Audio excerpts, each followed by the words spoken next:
अमीर बेटी का सौदा। अमीर बाप की बेटी शिल्पी को मुकेश पसंद होता है, लेकिन दोनों के बीच हैसियत की दीवार खड़ी होती है। और फिर कहीं नौकरी कर लो ना, क्या हमेशा ये लोहे की सलाखों के पीछे भागते रहते हो? कितनी मेहनत करते हो। शिल्पी, नौकरी से कुछ नहीं होगा। तुम लोगों की हैसियत तक पहुंचना है तो अपना ही बिजनेस करना पड़ेगा, वरना तुम्हारे पापा किसी और से तुम्हारी शादी करवा देंगे। अच्छा, ऐसे किससे करवा देंगे? मैं तो तुमसे ही शादी करूंगी। बोल दिया तो बोल दिया, बस। मुकेश उस बेचारी को समझाता भी तो क्या। दुनिया के रीति रिवाजों से काफी दूर थी शिल्पी। भले ही बड़े बाप की बेटी, लेकिन सादगी इतनी कि क्या कहना। बेटा शिल्पी, कल तुमको देखने लड़के वाले आने वाले हैं, तैयार रहना।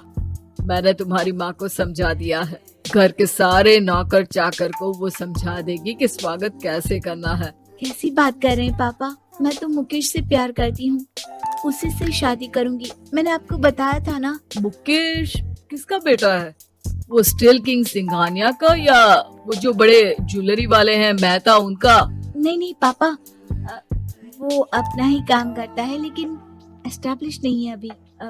पापा, वो आपके पास तब आएगा जब कुछ बन जाएगा। आप प्लीज थोड़ा सा वक्त दे दीजिए। पिता को शिल्पी की बात पर गुस्सा आ जाता है।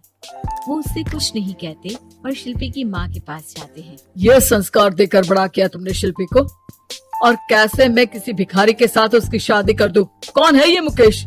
मैं जानती हूँ, बड़ा ही होनहार लड़का है। शिल्पी से बहुत प्यार करता है और शादी करना चाहता है। अरे ऐसे कैसे मैं किसी से भी अपनी बेटी की शादी कर दूं? कोई भी उठकर आए और कहे कि मैं शादी करना चाहता हूँ तो मैं शादी कर दूं? कान खोल कर सुन लो, कल उसे अच्छे से तैयार कर देना, क्योंकि जो लड़का मैंने देखा है शिल्पी के लिए, वो करोड़पति घर का बेटा है, समझी? लाख मना करने पर भी शिल्पी को उस लड़के से मिलवाया जाता है जो उसके पिता ने उसके लिए देखा था। देखिए, मैं किसी और से प्यार करती हूँ और उसी से शादी करूंगी। ये तो बहुत अच्छी बात है कि तुम किसी और से प्यार करती हो, क्योंकि मैं भी किसी और से प्यार करता हूँ। लेकिन शादी तो हम दोनों को ही करनी होगी, जानती हो ना, ये बिजनेस और ये सारा कुछ। शिल्पी को समझ में नहीं आता कि वो क्या कह रहा है, लेकिन वो समझ जाती है कि वो लड़का भी किसी और से प्यार करता है। पिताजी, वो भी कह रहा था कि वो किसी और से प्यार करता है। हाँ तो करने दो ना, हमने तो नहीं रोका। तुम अपना देखो, शादी के लिए हाँ कर गया है वो। लेकिन क्यों? अरे वो और मैं दोनों ही एक दूसरे से प्यार नहीं करते, फिर शादी क्यों कर ले? पापा, एक बार सिर्फ मेरे कहने पर आप मुकेश से मिल ले। पिता शिल्पी के कहने पर फॉर्मेलिटी के लिए ही सही, लेकिन मुकेश को घर बुला लेते हैं। देखो, ज्यादा वक्त नहीं दे पाऊंगा। ये बताओ कि शादी के बाद कहाँ रखोगे उसे? 2 कमरे के मकान में? नहीं सर, मैंने 2 साल के बाद का सारा प्लान कर लिया है। मैंने आयरन इंडस्ट्री खड़ी करने के लिए पूरा ब्लूप्रिंट तैयार किया है। मेरी खुद की जगह है दादाजी की, बस थोड़ा फंड का अरेंजमेंट हो जाता तो काम शुरू कर देता। अच्छा, मतलब तुम यहाँ फंड रेज करने आए हो? मुकेश समझ जाता है कि उसके पिता शिल्पी की शादी उससे कराने के मूड में नहीं है। फंड आप कभी दे भी नहीं पाएंगे मुझे तो सिर्फ शिल्पी चाहिए। मैं उसके बिना नहीं रह सकता सर। मैं उसे बहुत खुश रखूंगा। वो तो हर पति का धर्म होता है। वो तो मैं किसी से भी उसकी शादी करा दूं, वो उसे खुशी रखेगा। लेकिन देखो, मैं ज्यादा बात को घुमाना नहीं चाहता।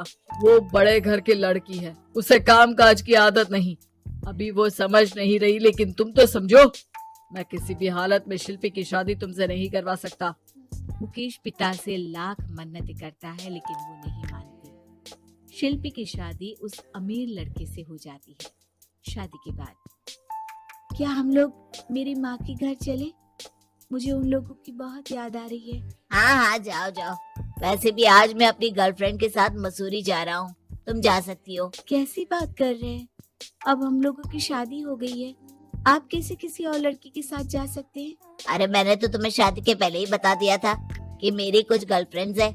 अब प्लीज ये टिपिकल बीवी वाला रोना धोना शुरू मत कर देना। शिल्पी पिता के घर जाती है और माता पिता को सारी बात बता देती है।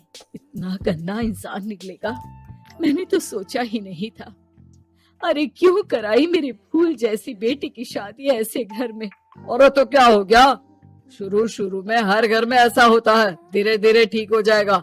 और वैसे भी उन लोगों के साथ हम लोगों की एक बड़ी डील फाइनल हुई है, समझी।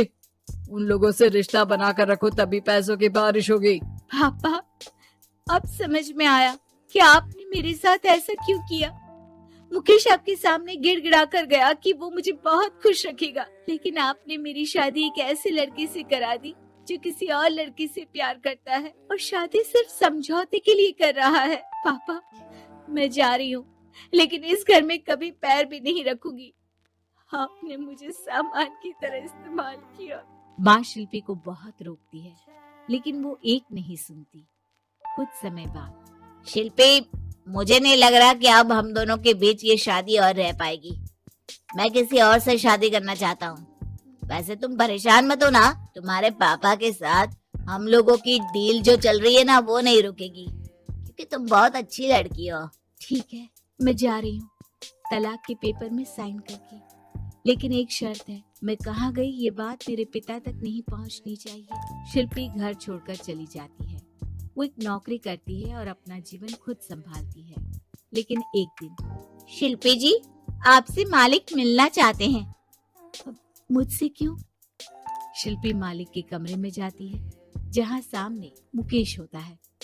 अरे आपको देखकर बहुत खुशी हुई, बहुत बड़े आदमी बन गए।